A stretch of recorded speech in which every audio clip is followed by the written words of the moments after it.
প্রিয় দিনী ভাই সব কেমন আছেন আপনারা? আর শুনে মনে হচ্ছে তাবারক লাগবে। তাবারক তো মনে হয় নাই, তাবারক তো নাই। আপনাদের কি কষ্ট হবে? আলহামদুলিল্লাহ যদি আমরা বলি নাকি সব তাবলিগ জামাতের ভাইদের দিয়ে দিয়েছে? আমরা যদি অন্তর থেকে আলহামদুলিল্লাহ বলি, আলহামদুলিল্লাহর ভিতরে আরবিতে হরফ আছে 8টা। আল্লাহ বলেন, বান্দারে তুমি আমাকেই খুশি করার জন্য শুকরিয়া আদায় করেছো, যাও আমি আল্লাহ তোমার জন্য 8টি জান্নাতের দরজা খুলে দিলাম। আর একটু জোরে বলেন সুবহানাল্লাহ। আমরা কি সেই জান্নাতে যেতে চাই? একসাথে বলেন যেতে চাই। আবার ওই সেদিনকার মতো এক জায়গায় বলেছি জান্নাতে কি যেতে চান? এক লোক দাঁড়িয়ে বলে, হুজুর আমি জান্নাতে যাব না। বললাম কেন? হুজুর আমি তো বিড়ি খাই, জান্নাতে গেলে আগুন পাবো কোথায়? এরকম তো কেউ নাই তো আপনারা। আমরা সবাই জান্নাতে যেতে চাই। একটু মারহাবা জোরে বলেন। আমি আবারও সুযোগ করে দিচ্ছি, কেমন আছেন আপনারা? আমার কথা একটু জিজ্ঞাসা করলেন না? খুব রাগ হয়ে আছে নাকি? এটা একটা সিস্টেম। পাবনার লোকেরা তো শেখার কথা, জানার কথা। এটা তোমার দাদার বাড়ি। কি বাড়ি? একসাথে বলেন কি বাড়ি? পাবনা জেলার মানুষ তো আমরাও আগে ছিলাম। পাবনাটা ভাগ হয়ে সিরাজগঞ্জ হয়ে গেছে। তো দাদার বাড়ির লোকেরা নাতিদের ভুলে গেলে কি হবে রে ভাই? খেজুরের গুড়ি না একটু খেতে চাবো, না খেজুরের রস একটু খাবো, এত আপনারা কার্পণ্যতা করছেন কেন? আলহামদুলিল্লাহ আল্লাহ তাআলা ভালো রেখেছে বিদায় সিরাজগঞ্জ থেকে আপনাদের কাছে এসেছি দোয়া নেওয়ার জন্য। শুরুতে ধন্যবাদ জানাচ্ছি আমাদের এই মাহফিল ইন্তেজামিয়া কমিটির সকল সদস্য ভাইদেরকে। এক যুবক, ওরা সুন্দর আতিথেয়তা করলো। আর পাবনার রান্না যে এত ভালো গো, আমি অনেকটাই খেয়েছি। 1 চামচ ভাত খেয়ে আজকে 1.5 চামচ খেয়েছি। আপনারা আবার স্বপ্নে খায়েন না। রান্না অনেক ভালো, তো সেটা তো বলতেই হয় আর কি। কেশিয়ার নাকি রান্না করেছে। ভাবলাম কেশিয়ার শুধু টাকাই নেয় না, রান্না করাও জানে। তো প্রিয় দিনী ভাই সব, আন্তরিকতার ঘাটতি আপনারা দেখাননি। আমি আপনাদেরকে আন্তরিকতার এবং মোবারকবাদ জানিয়ে, যেহেতু গোরস্থানকে কেন্দ্র করে আজকের এই মাহফিল, যার কারণেই কোরআনুল কারীমের একটি গুরুত্বপূর্ণ সূরা আল বাকারা থেকে একটা আয়াত বেছে নিয়েছি। পাবনা জেলার কোরআনের ভিতরে কি সূরা বাকারা আছে? যারা কথা বলেন নাই তারা মনে হয় জিন্দেগিতে কোরআন পড়েন না। একসাথে বলেন, আপনাদের এই এলাকার কোরআনে কি সূরা বাকারা আছে? বাকারা মানে হলো গাভী। গাভী মানে তো গরু। গরু মরে গেলে কি জানাজা করা হয়, দাফন করা হয়, গোসল করা হয়? প্রশ্ন আসতে পারে, হুজুর এত সুন্দর আয়োজন, খাওয়ার কথা এত সুন্দর করে বললেন, সে এলাকায় এসে এত সূরা থাকতে গরুর সূরা নিলেন কেন? নিলাম এই কারণে, অনেক গরু ছাগল তো আমার এই সমাজে আছে। কথা বলেন আছে না নাই? 2 হাত আছে, 2 পা আছে, কিন্তু এমন কাম করে বালহুম আদাল, চতুষ্পাদ জন্তুর চেয়েও খারাপ। তার মানে ওদের চেয়ে গরুই ভালো। গরুটাও দুধ দেয়, পালায় না। কথা বলেন, কথা বলেন, ঠিক না ভাইয়েরা? প্রিয় দিনী ভাই সব, সূরা আল বাকারা বিশ্ব নবী সাল্লাল্লাহু আলাইহি ওয়াসাল্লামের মাদানী জিন্দেগিতে সূরাটি নাজিল হয়। মোট আয়াত সংখ্যা 286, রুকু সংখ্যা 40। সেখানকার 33 নম্বর রুকুর 257 নম্বর একটা আয়াত বেছে নিলাম। কারণ হলো, দুনিয়াতে যাদের সাথে আমরা জীবন চালাই, দুনিয়াতে যাদেরকে আপন ভাবি, দুনিয়াতে যাদেরকে বন্ধু ভাবি, পৃথিবীর কোন বন্ধু মরে যাওয়ার পরে কবর পর্যন্ত যায়, ভিতরে নামে, কিন্তু যখনই মাটি দেওয়া শুরু হয় কবর থেকে উঠে সবাই যার যার মতো চলে যায়। মা যায় না, বাবা যায় না, দাদা যায় না, দাদি যায় না, নেতা যায় না, নেত্রীরাও যায় না। কথা বলেন ঠিক না ভাইয়েরা? আল্লাহ বলেন, বান্দারে শুনে রাখো, তোমাদের তো একদিন মরণ হবে। আপনাদের পাবনা থেকে আজরাইল আসে? একসাথে বলেন আসে? আর আসে জন্যই তো গোরস্থান হয়েছে। না আসলে তো গোরস্থান নাম হওয়ার কথা ছিল না। কি বলেন? আসে আজরাইল, জীবন নামক ঘড়ির কাঁটাটা বন্ধ হয়ে যায়। মরে যাওয়ার পরে কবরের ভিতরে যখন রাখা হবে, রাখার পরে আমাদের কবরের উপরে ধাওয়াত দেয়, তালাই দেয়। মোমবাতি দেয় নাকি ভিতরে? আলো টালো দেয়? কবরটা রেখে দিয়ে আসা হয় অন্ধকার করে। আল্লাহ বলেন, বান্দারে শুনে রাখো, তোমাদের জীবন যতদিন থাকবে ততদিন মানব রচিত আইনগুলোকে পদদলিত করে, মানব রচিত আইন থেকে দূরে থেকে আমি আল্লাহর জমিনে, আমি আল্লাহর দিনটা কায়েম করার মধ্য দিয়ে তুমি যদি আমি আল্লাহকে বন্ধু বানাইয়া জীবন চালাইতে পারো, কথা দিলাম আল্লাহু ওয়ালিউল্লাযিনা আমানু, আমারে যদি বন্ধু বানায় জীবন চালাও, তুমি টেনশন করো না, ইখরিজুহুম, তোমাকে বের করে আনবো, মিনাদ দুলুমাতি ইলান নূর। বান্দারে শুনে রাখো, আমি আল্লাহ তোমাকে সকল প্রকার অন্ধকার থেকে আলোর দিকে আমি আল্লাহ নিয়ে আসবো। সুবহানাল্লাহ, জোরে বলেন। অন্ধকার থেকে আল্লাহ যদি আলোর দিকে নিয়ে আসে, তাদের সুসংবাদ হলো ইয়াগফির লাকুম যুনুবাকুম ওয়া ইউদখিলুকুম জান্নাতিন তাজরি মিন তাহতিহাল আনহার। আল্লাহু আকবার, জোরে বলেন। তাহলে অন্ধকার হলো কি? তাগুত শক্তি। তাগুত শক্তি কি? কোরআন বিরোধী, আল্লাহ বিরোধী, ইসলাম বিরোধী, মসজিদ বিরোধী, মাদ্রাসা বিরোধী, এমনকি আল্লাহর এই জমিনে কোরআনের বিধান দিয়ে সমাজ চলো, এটা যারা চায় না তারা হলো আল্লাহ বিরোধী। আওয়াজ করে বলেন কথা ঠিক কিনা? আল্লাহ বলেন ওই সকল আল্লাহ বিরোধী মানুষদের মধ্য থেকে তোমাকে বাছাই করে, হুয়া যে তাবাকুম, বাছাই করে আমি আল্লাহ তাদের দিকে তোমাকে নিয়ে আসবো, যাদের জন্য আমি আল্লাহর জান্নাতের দরজাটা থাকবে খোলা। জবান খুলে বলুন তো, সেই জান্নাতে যদি যেতে চাই, আওয়াজ করে সিদ্ধান্ত নেন, যতদিন বাঁচবো বন্ধু হিসেবে মানবো কাকে? আরেকটু জোরে বলুন, কাকে? কথাটা কার? একসাথে বলেন, কার? কোন সূরা? বাকারা। কোন সূরা? কত নম্বর আয়াত? 257। একসাথে বলেন, কত নম্বর আয়াত? এটার উপরে আমার আজকের আলোচনা। হৃদয় দিয়ে কথাগুলো শুনবেন প্রিয় ভাইরা। আজকে এমন একটি সময়ে কুরআনুল কারীমের মাহফিলে বসে আছি, যেই সময়ে গোটা পৃথিবীর ইহুদির আয়াত, গোটা পৃথিবীর খ্রিস্টানের আয়াত, গোটা পৃথিবীর নাসারার আয়াত, আজকে ইসকনকে কেন্দ্র করে মুসলমানদের রক্তগুলো জমিনে ঝরানো হচ্ছে আমার এই মাতৃভূমি বাংলাদেশে। মুসলিমদের পক্ষে ভূমিকা নেওয়ার কারণে আমাদের প্রিয় সাইফুল ভাইকে শহীদ করা হলো। যেই শহীদের ময়দান আজকে আমরা কথা বলছি, শহীদ মোন্নাস থেকে শুরু করে শাহজালাল, শাহপরান, শাহ মখদুমের এই দেশে, এই পাবনা শহীদের জন্মভূমিতে বসে আপনাদের সামনে একটি বিষয় জানাই দিতে চাই। সেটা হলো, এমন এই সময় এইখানে বসে আছি যেই সময় ফিলিস্তিনের গাজার মুসলমানদের উপরে একমাত্র গোটা পৃথিবীর সন্ত্রাসী দেশ ইসরায়েলের হানাদার বাহিনীরা বম্বিং করে আমার ভাইয়ের রক্ত দিয়ে তারা গোসল করছে। লেবাননের মায়ের কাছ থেকে সন্তানটাকে কেড়ে নিয়ে ক্ষত বিক্ষত করছে। হাতে যে কোরআনদেরকে শহীদ করার মধ্য দিয়ে ইসলাম বিরোধী মানুষগুলো সিদ্ধান্ত নিয়েছে, কোরআনওয়ালা মানুষগুলোকে যত মারবো, পৃথিবী থেকে যত বিদায় করে দিব, তাদের আমার সামনে দাঁড়াইতে পারবে না, আল্লাহর এই জমিনে কোরআনের কথাগুলো বলতে পারবে না। যার কারণে ইহুদি খ্রিস্টানরা এক হয়ে গেছে, মুসলমানদেরকে ধরবে, মারবে, মুসলমানদের কাছ থেকে কোরআনগুলোকে কেড়ে নিয়ে জ্বালিয়ে পুড়িয়ে ছারখার করে দিবে। ঠিক এই সময় আজকের এই গণস্থানের মাহফিলে বসে আমরা সব দলের মুসলমানেরা দীপ্ত কণ্ঠে শপথ নিয়ে বাড়িতে ফিরে যাব। কারণ হলো, মরে যাওয়ার পরে সব দলের মুসলমানদেরকে কবরের ভিতরে রাখার সময় একটা দোয়া বলা হয়, বিসমিল্লাহি ওয়া আলা মিল্লাতি রাসূলিল্লাহ।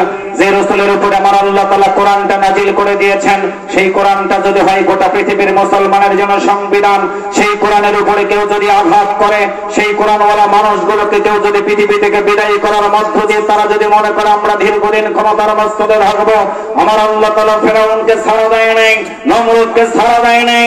আল্লাহর কসম করে বলে, আমার এই আল্লাহর জমিনে কোরআনের পক্ষে আমরাও যদি থাকতে চাই, আমাদের উপরেও নির্যাতন হবে, জেল হবে, জুলুম হবে, ফাঁসির দড়ি পর্যন্ত চলে আসবে। সব কিছুকে আমরা গ্রহণ করতে রাজি আছি, কিন্তু আল্লাহ ছাড়া কারো কাছে মাথা নত করতে মুসলমানেরা রাজি না, রাজি না, রাজি না। তারা কারা আল্লাহর কোরআন মানতে রাজি আছেন? হাত তুলে আল্লাহকে দেখা দেন।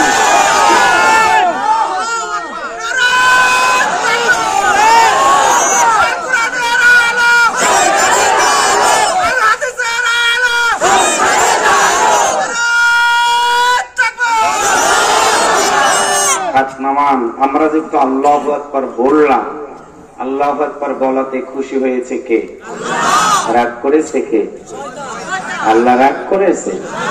এই জন্য তো পাবনায় মেন্টাল হসপিটাল, সারা দেশের লোকেরা পাবনায় এসে ভালো হয়, আর আজকে দেখতেছি পাবনার লোকেরা ডবল ভালো হয়ে গেছে। তাহলে আরেকবার বলুন, আল্লাহু আকবার বললে খুশি হয় কে? রাগ করে কে? ওই শয়তান কি আছে? আছে, কতগুলো আছে। কথা বলেন ঠিক না ভাইয়েরা? আসুন কোরআন শুনি, জীবনটাকে পরিবর্তন করি, কোরআনের সমাজ গড়ি। রাজি আছে তো ইনশাআল্লাহ?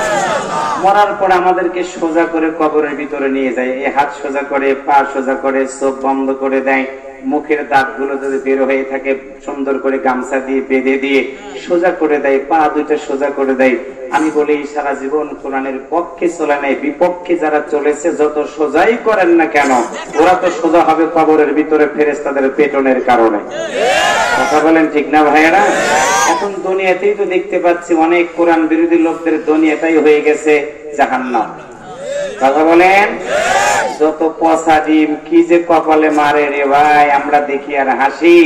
কোরআনের কথা বলতে গিয়ে কত কষ্ট আমাদের করতে হয়েছে, কিন্তু কোরআনওয়ালাদের এই মাথা নিচের দিকে থাকে না, এই কোরআনওয়ালাদের মাথা ছিল উপরের দিকে। এই আঙ্গুল উঁচু করে কোরআনটাকে বুকের সাথে ধারণ করে তারা জেলখানা থেকে কোর্টে থেকে গাড়িতে সব জায়গায় গিয়েছে, কিন্তু কোরআনওয়ালা মানুষগুলোর মাথা নিচুর দিকে আনতে পারে নাই। কিন্তু কোরআনওয়ালা মানুষগুলোকে যাদের মাথাটা নিচের দিকে আনার চেষ্টা করেছে, আজকে সেই জালিমদের মাথা চিরদিনের জন্য নিচে নেমে গেছে। উঠতে পারবে কিনা জানি না, তবে মনে হয় না। ভাঙ্গা নৌকা জাগে না, পানি যতই সেচা যায় ভাঙ্গা নৌকা কি জাগে? কোরআন বিরোধী লোকদের জন্য একটাই কথা, আমরা দোয়া করি ফিরে এসো কোরআনের দিকে, ফিরে এসো আল্লাহর দিকে। তওবার দরজা আল্লাহ যদি খোলা রাখেন, হেদায়েত দেওয়ার মালিক রাকিবুল ইসলাম না জাহাঙ্গীর না আলী মুর্তজা? একসাথে বলুন তো, হেদায়েত দেওয়ার মালিক কে? আরেকবার বলেন কে? তবে বিশ্বাস করি আল্লাহ রাসূল দুটো ব্যক্তির নাম ধরে দোয়া করেছিল, একটা হচ্ছে আবু জেহেল আর একটা ওমর। হেদায়েতের আল্লাহ তাআলা গ্রহণ করার সুযোগ করে দিয়েছিল ওমরকে। আবু জেহেলের ভাগ্যে ইসলাম জোটে নাই, ঠিক আবু জেহেলের ভাগ্যে ইসলাম না জোটার কারণ ছিল কোরআনের বিরোধিতা করা, কোরআন আল্লাহদেরকে পৃথিবী থেকে বিদায় করার জন্য ষড়যন্ত্র করা। ঠিক নাম আবু জেহেল নাই, কাম যারা করে ঠিক তারা হলো বর্তমান দুনিয়ার লেটেস্ট আবু জাহেলের দলের লোক।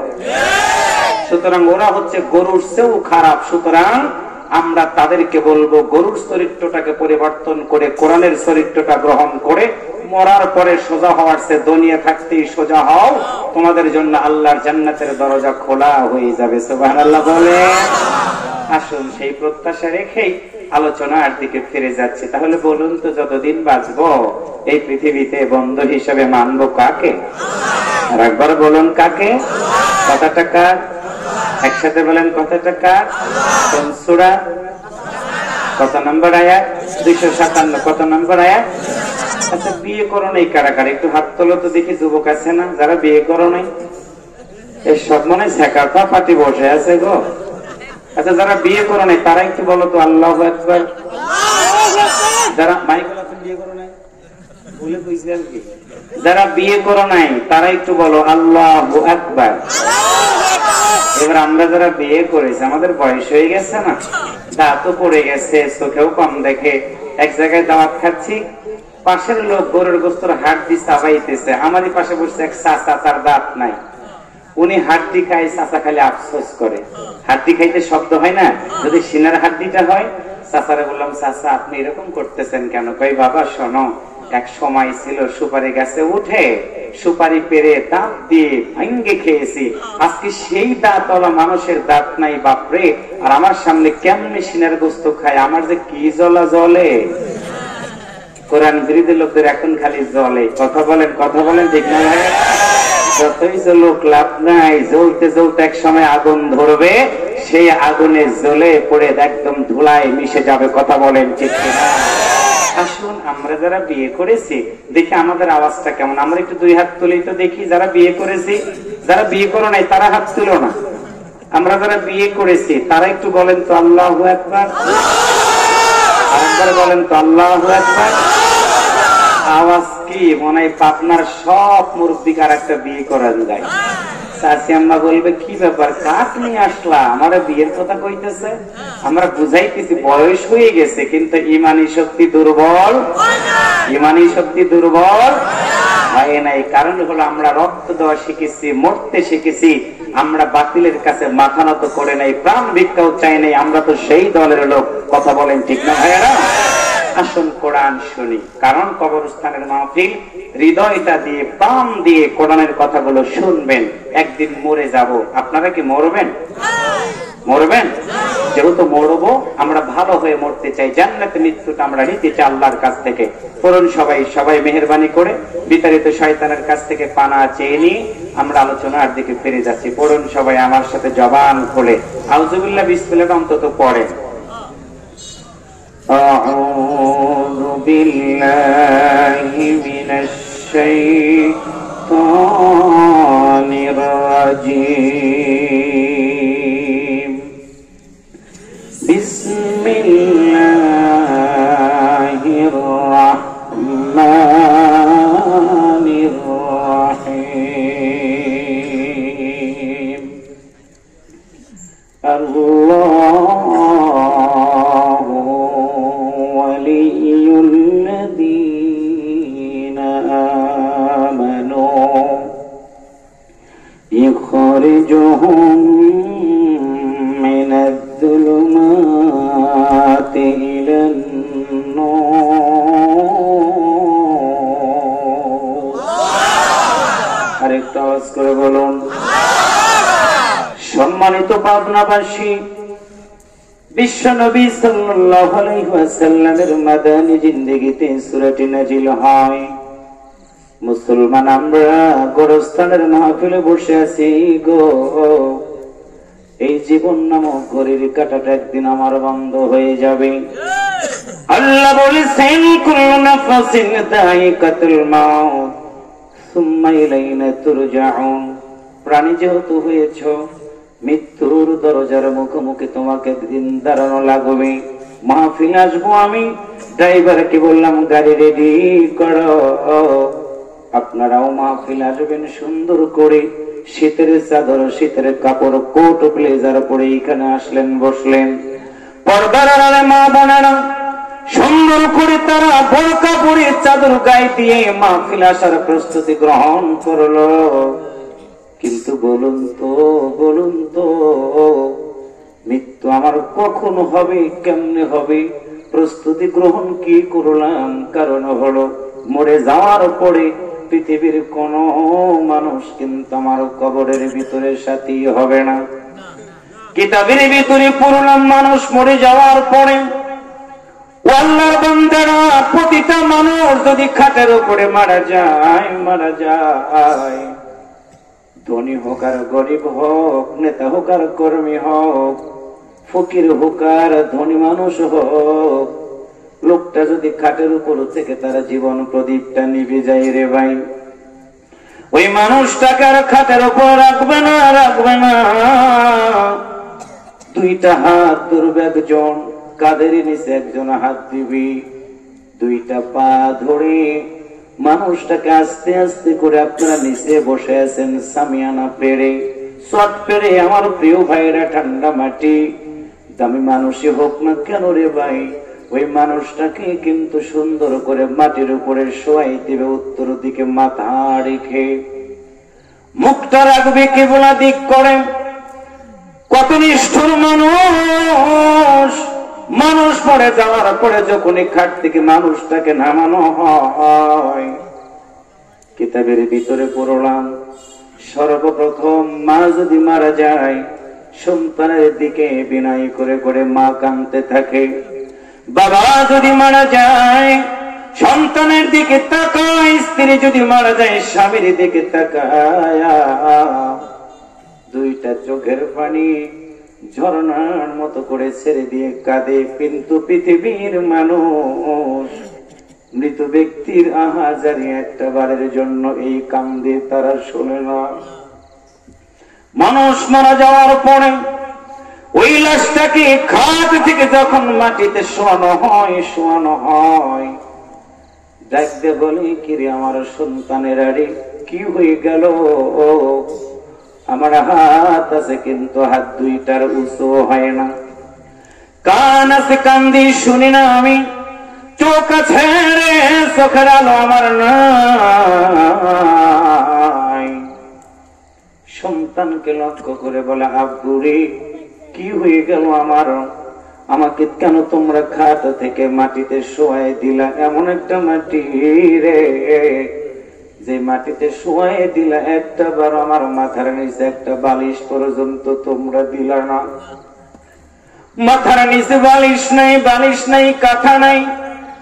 আমার প্রিয় ভাইয়ের এই কালারের কোট খুলে নেওয়া হবে রে, জুব্বাটাও খুলে নেওয়া হবে।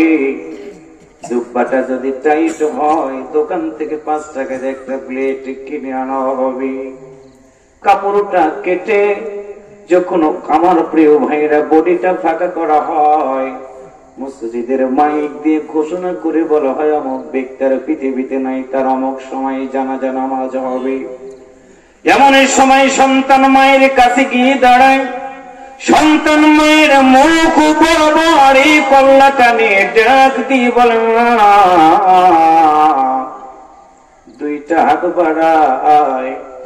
মা দরদি সন্তানের মুখের দিকে তাকায় হাতটা উঁচু করতে চাই, কিন্তু পারে না। পৃথিবীর এমন কোন মা নাই, মা নাই সন্তান কাঁদলে মা কোনো কাজ করতে পারে রে।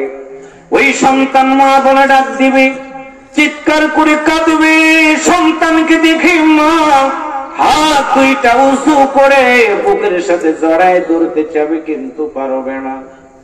ডাকতে বলবে, আব্বুরে কি হয়ে গেল আমার, এত নিষ্ঠুর কেমন করে তোমরা হয়ে গেল আমার প্রতি, আমার প্রতি এত নিষ্ঠুর কেমন করে হয়ে গেল। তোমরা আমাকে এমন একটা মাটিতে শোয়াই দিলা, যে মাটির থেকে ঠান্ডা ওঠে, কেমন ভাবে শোয়াই দিলা তোমরা। আমার মাথার নিচে একটা বালিশ পর্যন্ত দিলা না, কোনো কথা শুনবো না। ঈশ্বর দিয়ে অথবা মুলাদুলি বাজারে যাওয়া হবে। পুরুষ যদি হয় 3টা কাপড়ের কাপড়, মেয়ে যদি হয় 5টা কাপড়ের কাপড় আনা হবে আপনার বাড়িতে। অন্তর খুলে বলুন তো, কাপড়ের কাপড়ের রংটা হবে কেমন? একটু আওয়াজ করে বলুন কেমন? সাদা কাপড় আপনার বাড়িতে আনার পরে মসজিদের বারান্দার পালকিটা আপনার বাড়িতে আনা হবে। সব দলের মানুষগুলো আপনাকে একটা নজর দেখবে। ঠান্ডা পানির ভিতরে বড়ই পাতা দিয়ে গরম করা হবে।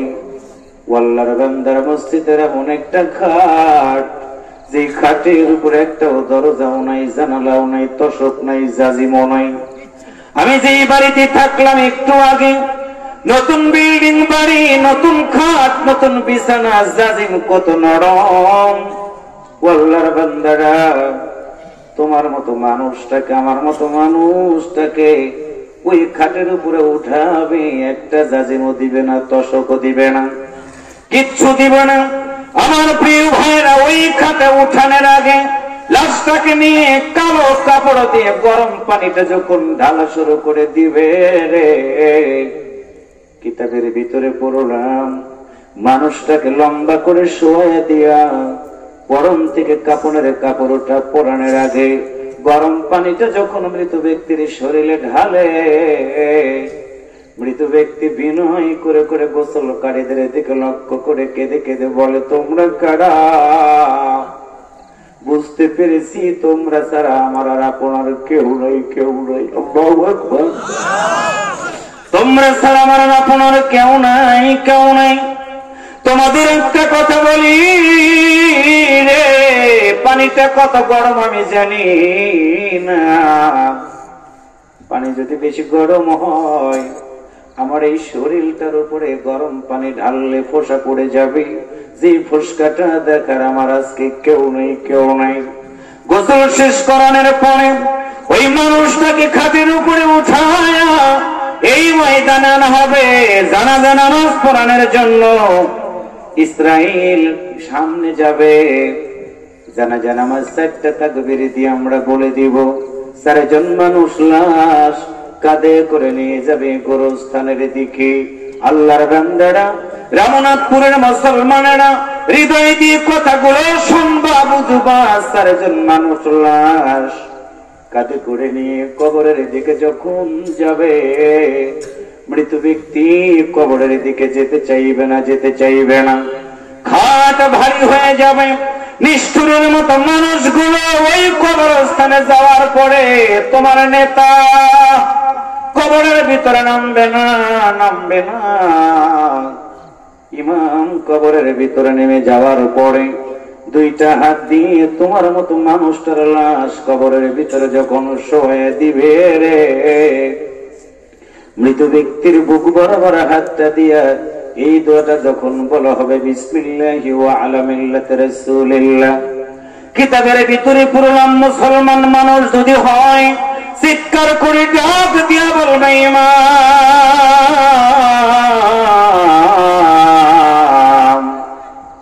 তুমি কি জানো না এমন একটা কবরের ভিতর আমাকে রেখে যাইতেছ রে, যে কবরের একটা দরজাও নাই জানালাও নাই। কেমনে থাকবো এই মাটির কবরের ভিতরে? তুমি কি একটু নিষ্ঠুরের মতো আমার সাথে ভূমিকা পালন করবা না? আমরা কোনো কথা শুনবো না, বাজার থেকে বাঁশ কেটে ঢাউড দিয়ে দিব। কালাই বিছিয়ে দেওয়ার পরে ওই মানুষটার কবরের উপরে 3 মুষ্টি মাটি দিয়ে দিব। মিনহা খলাকনাকুম ওয়া ফিহা নুঈদুকুম ওয়া মিনহা নুখরিজুকুম তারাতান উখরা বলে আমরা বলি কবর ছেড়ে দাও, কবর ছেড়ে দাও। কিতাবের ভিতরে পড়লাম মৃত ব্যক্তি চিৎকার করে বলবে না না না, কবর ছেড়ে দিয়ে যেও না, একটু দাঁড়াও, তালকিন দাও। কারণ হলো একটু পরে আল্লাহর ফেরেশতা এসে আমাকে প্রশ্ন জিজ্ঞাসা করবে।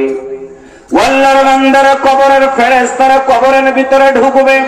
ওই দিন বলবে না কতদিন ক্ষমতায় ছিল, এটা বলবে না। একটা প্রশ্ন করবে আল্লাহর বান্দা, আল্লাহর বান্দি তোনের জীবন তোমার শেষ হয়ে গেল। একটা প্রশ্ন করব, জবাব দাও। মান রব্বুকা, বলো তোমার রব কে? আল্লাহর কোরআন সামনে রেখে বলে গেলাম। জবাব যদি দিতে না পারো রে ভাই, কবরের মাটি এমন জোরে চাপ দিবি শুধু এক পাজরের হাড়ার এক পাজরের ভিতরে ভেঙে যাবে না। কিতাবের ভিতরে পুরো একটা মানুষের প্রতিটা শরীরে লোমকূপ থাকে, একটা করে লোমকূপ, একটা করে পশম প্রতিটা মানুষের ভিতরে ঢুকে যাবে। বাঁচাও বাঁচাও বলে চিৎকার করবে। মানুষ এবং জিন জাতি ছাড়া সবাই মৃত ব্যক্তির আওয়াজ শুনতে পারবে। আজকের এই ময়দানে যারা বসে আছেন, খুশির সংবাদ হলো আল্লাহর এই জমিনে আল্লাহকে বন্ধু বানায় যারা জীবন চালাবেন, মরে যাওয়ার পর ফেরেশতারা যখনই প্রশ্ন করবে মান রব্বুকা, বলো তোমার রব কি? আল্লাহর কসম করে বলি রে, আল্লাহর জমিনে আল্লাহর আইনের পক্ষে থেকে তারা জীবন যারা চালাবেন, আপনার কবরের ভিতরে আল্লাহর কোরআন পাখি হইয়া আপনার জন্য সুপারিশ করার জন্য কবরের ভিতরে হাজির হয়ে যাবে। আল্লাহর ফেরেশতা একটা দৌড় দিবে, আল্লাহর দরবারে গিয়ে বলবে আল্লাহ,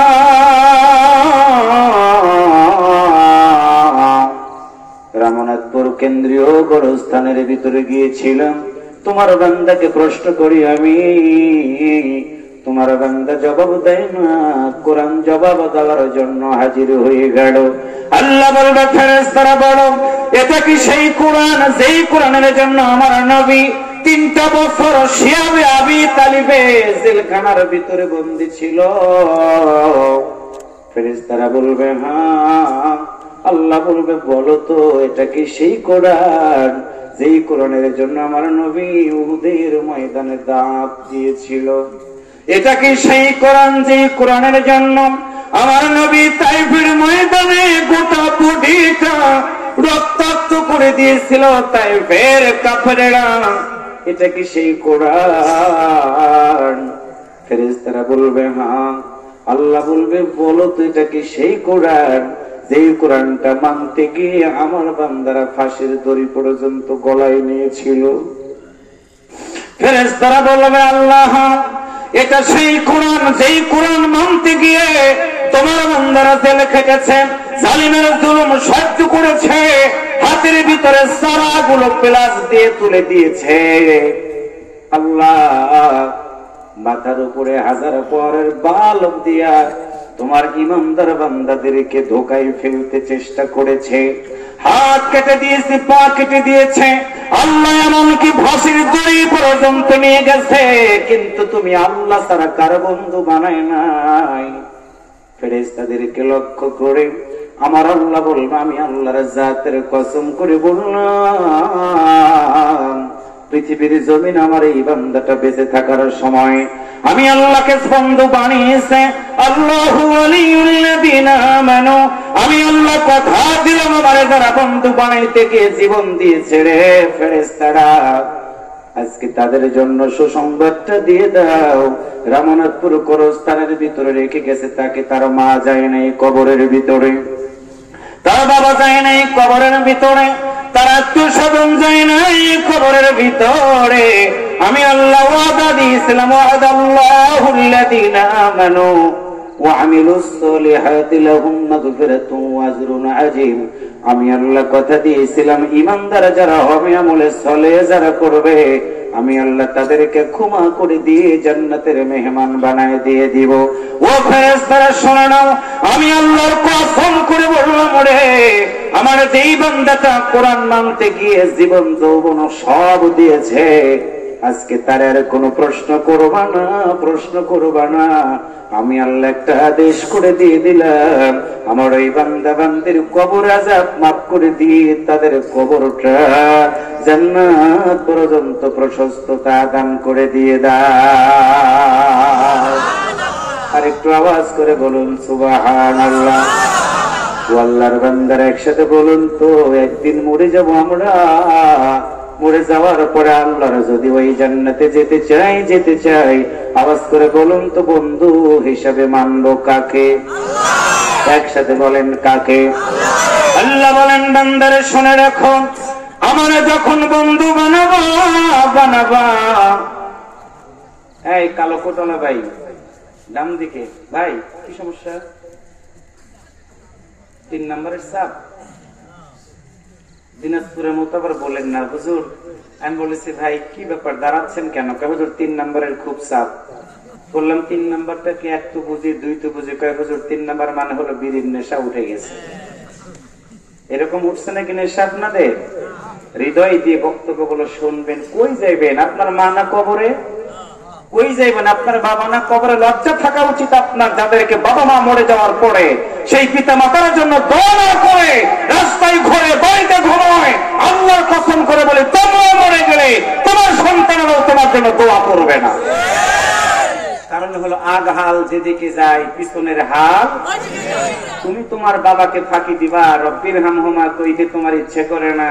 তুমি এখানে বসে আছো, তোমার বাবা মার কবরে আযাব আল্লাহ মাফ করে দিয়ে তোমার জন্য তোমার পিতা মাতা দোয়া করতেছে, আর তোমার এখানে বসে থাকতে কষ্ট হয়। যাও যেখানে খুশি তুমি সেখানে যাও, আমার আপত্তি নাই। আমি তোমাকে এসেছি শুধরানোর জন্য, কারণ তুমি একদিন মরবা। মরার পরে সেদিন বুঝবা কত ধানে কত চাল। কথা বলেন ঠিক না ভাইরা? এই জন্য আমি 12টা পর্যন্ত ওয়াজ করি। কত বাজে আমি ঘড়িতে দেখে নেই। একটু সময় দেন আমাকে। আমার মাহফিল থেকে লোক উঠে কোনদিন চলে গেছে, এই রেকর্ড আমার চোখে পড়ে নাই। কারণ শুরু করেছিলাম কয়জন, এখন গোটা প্যান্ডেলটা আল্লাহ তাআলা ভরাই দিয়েছে। এর থেকে মানাবা করতে ইচ্ছা করে না? আল্লাহু আকবার জোরে বলেন, সুবহানাল্লাহ জোরে বলেন। কার বন্ধু বানাবেন? যেই বন্ধু তো আপনাকে দুনিয়াতেই পালায়া গেল, কার বন্ধু বানান? আর ইমানদারের বন্ধু বানাবেন। মরে যাওয়ার পরে আপনার কবরে আল্লাহ ফেরেশতারা এসে আপনাকে জান্নাতের পর্যন্ত প্রশস্ততা শুধু দান করে দিবে না, আপনাকে জান্নাতের মেহমান বানাই দিবে। সুবহানাল্লাহ জোরে বলেন। স্বাস্থ্য যতদিন থাকবে যুবক শুনে রাখো, কার পিছনে ছুটে জীবন নষ্ট করো। টাকা আছে বন্ধু আছে, টাকা নাই বন্ধু নাই। আজকে তোমার নেতা তোমাকে বিড়ি দিচ্ছে, কাল দেবে সিগারেট, পরের দিন তোমাকে গাঁজা দিবে, তারপরের দিন তোমাকে ইয়াবার ব্যবসা করাবে। সিরাজগঞ্জ রোডে যাবা, পুলিশেরা চেক পোস্ট বসায় তোমাকে গ্রেফতার করে জেল দিবে 10 বছর 20 বছর। তোমার মা তোমার বাবা কষ্ট করে ইয়াবার ব্যবসা করার জন্য তোমার মতো সন্তানটাকে পেটে রাখে নাই। তুমি সঙ্গ দোষে খারাপ হয়ে গেছো। যুবক তোমাকে পায়ে ধরে বলে তাকায় দেখো, কারা নেশারু, কারা মদারু, কারু গাজারু। কোনদিন তুমি তাদের সাথে সম্পর্ক রাখবা না। সম্পর্ক রাখবা তাদের সাথে আল্লাহর এই জমিনে কোরআনের পক্ষে যারা আন্দোলন করে। তোমাকে চোখ দিয়ে দেখতে হবে, কান দিয়ে শুনতে হবে। শেষ কথা বলি যুবক, তোমাকেই বলছি, তুমি মরে যাওয়ার পরে তোমার নেতা যদি জানাজা নামাজের ইমামতি করতে পারে, তাহলে তুমি বুঝবা তোমার আন্দোলন ঠিক।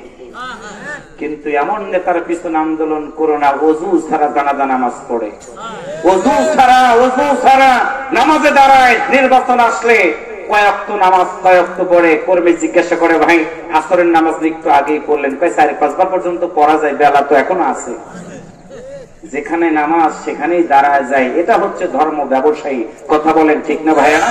যুবক, তোমাকে পায়ে ধরে বলি, তোমার মা তোমার বাবা কামলা বিক্রি করে, চাকরি করে, ব্যবসা করে, রাজনীতি করে না, তোমার আব্বা কষ্ট করে তোমার মতো সন্তানটাকে স্কুলে পাঠায়, মাদ্রাসায় পাঠায়, কলেজে পাঠায়।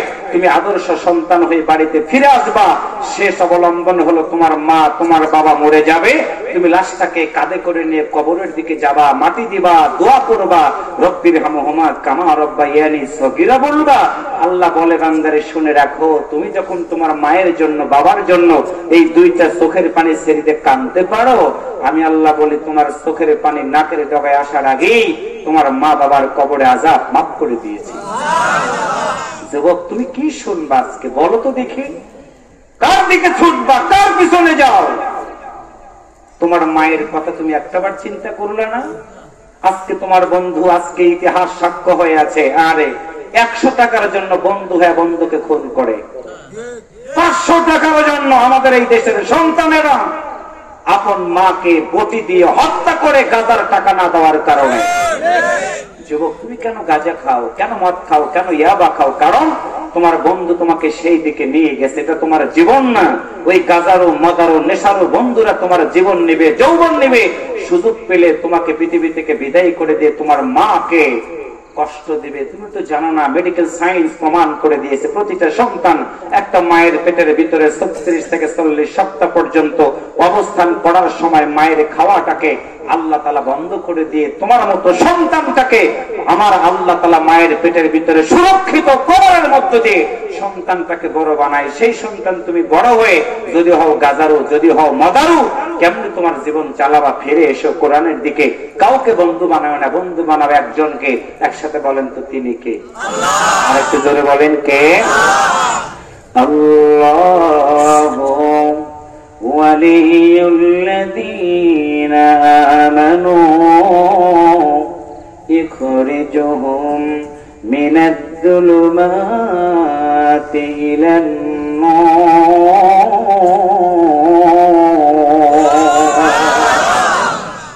সম্মানিত প্রিয় ভাইরা, আল্লাহ বলেন, বন্ধুরে আমার যারা বন্ধু বানাবে, আমি আল্লাহ বলে দিলাম রিজিকের জন্য কারো কাছে যাওয়া লাগবে না।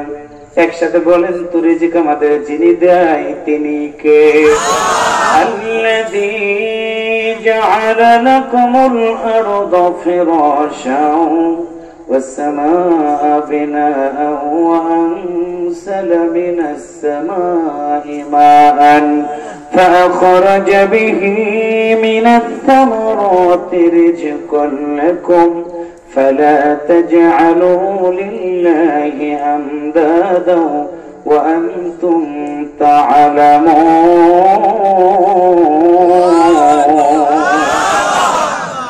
আল্লাহ বলেন, বন্ধুরে বলে দাও, আমি আল্লাহর যারা বন্ধু বানাবে তাদের রিজিকের ব্যবস্থাটা আমি আল্লাহ করে দিব।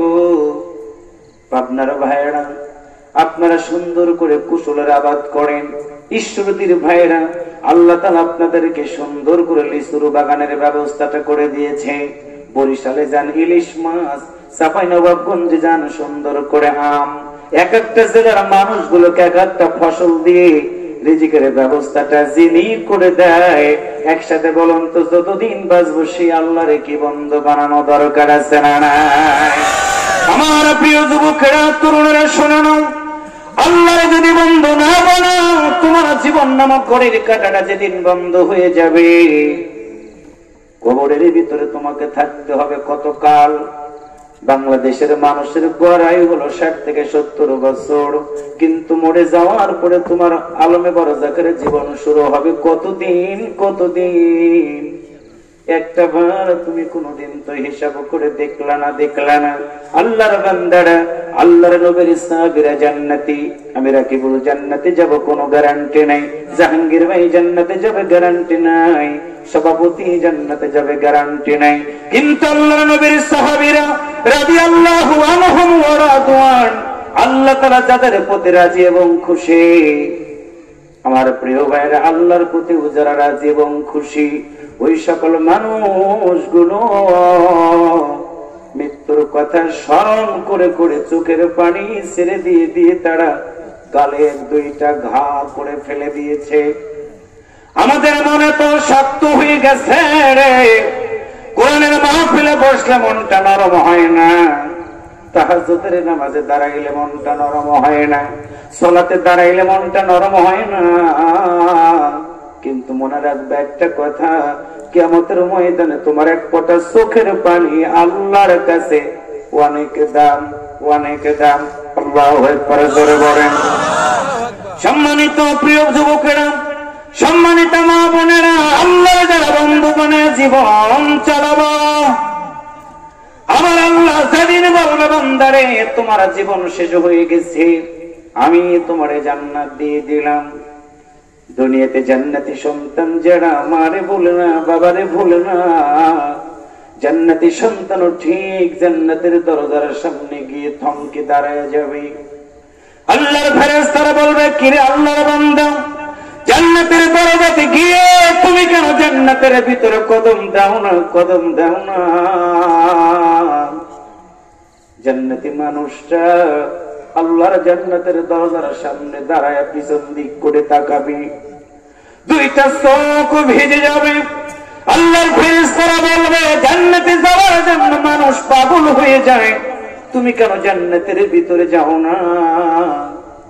আল্লাহর বান্দা তখন ফেরেশতারা দিকে তাকায় বলবে, তুমি আমারে আল্লাহর জান্নাতের দরজাটা খুলে দিয়েছো, কিন্তু তুমি আল্লাহর কাছে গিয়ে বলো, ওই আল্লাহর জান্নাত আমি যাব না, যাব না যতক্ষণ আমার গর্ভধারিণী মাকে এনে না দিবি। সুবহানাল্লাহ জোরে বলা দরকার।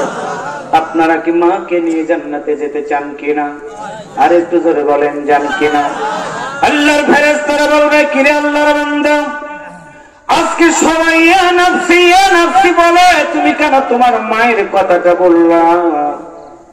কিতাবের ভিতরে পড়লাম, আল্লাহর বান্দা তখন চিৎকার করে বলবে, আল্লাহর ফেরেশতারা কেন মায়ের কথা বললাম? শোনো, আমি যখন মায়ের পেটের ভিতরে আমার আল্লাহ তাআলা প্রবেশ করায় দিলেন, রক্তপিণ্ডটা মাংসপিণ্ডতে যখন সৃষ্টি হয়ে গেল, আমার মায়ের মাসিক আল্লাহ বন্ধ করে দিলেন। মা খায় না, খায় না, মা শুধু বমি করে আর বমি করে। সম্মানের মতো সন্তানের বয়স হয়ে গেল 4 থেকে 5 মাস, বাবার সাথে ডাইনিং টেবিল আমার মা খেতে বসেছে, আমার আল্লাহ আমারে হাত দিল, আমার আল্লাহ আমারে পা দিল। মায়ের সাথে বাবা যখন খেতে বসেছে, এমন সময় আমি সন্তান মায়ের পেটের ভিতরে হঠাৎ করে আমি অনেক জোরে লাথি মেরে দিলাম। আমার মা লাথিটা সইতে পারল না, আমার লাথির কারণে মায়ের দমটা বন্ধ হয়ে গেল, আমার মায়ের গলার ভিতরের ভাত আটকিয়ে গেল। মা ডাইনিং টেবিল থেকে দাঁড়ায় গেল। আমার বাবা আমার মাকে ডাকতে বলে, বিবি রে, হঠাৎ করে কেন তুমি দাঁড়ায় গেলা? আমার মা দুইটা চোখের পানি ছেড়ে দিয়ে বলেছিল, স্বামী আমার, তুমি জানো না আমার পেটের ভিতরকার সন্তান এত জোরে লাথি মেরে দিয়েছে, ওই লাথির কারণে আমার মনে হয় দমটা বন্ধ হয়ে গেছে, আর মনে হয় বাঁচব না। সন্তান বলবে, আল্লাহ, আমার বয়স মায়ের পেটের ভিতরে 7 মাস হয়ে গেল, যখন আমার শরীরে লোম দিয়ে দিলা, মাথার চুল দিলে তুমি, আমার মায়ের পেটের ভিতরে চুলকায় 8 মাস বয়স হয়ে গেল, আমার ওজন হয়ে গেল 2 কেজি। পায়ে ধরে বলে গেলাম, রামনাথপুরের প্রিয় ভাইরা, একটা মায়ের পেটের ভিতরে আর একটা জীবন্ত সন্তান নিয়ে একটা মা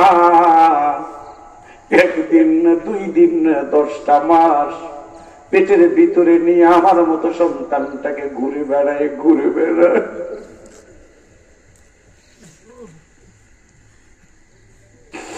মায়ের প্রসব বেদনা ওঠার আগে শেষ রাত্রিতে বাবার সাথে মা ঘুমায়, হঠাৎ করে আমরা সন্তান বুঝি না মা ঘুমাইতেছে,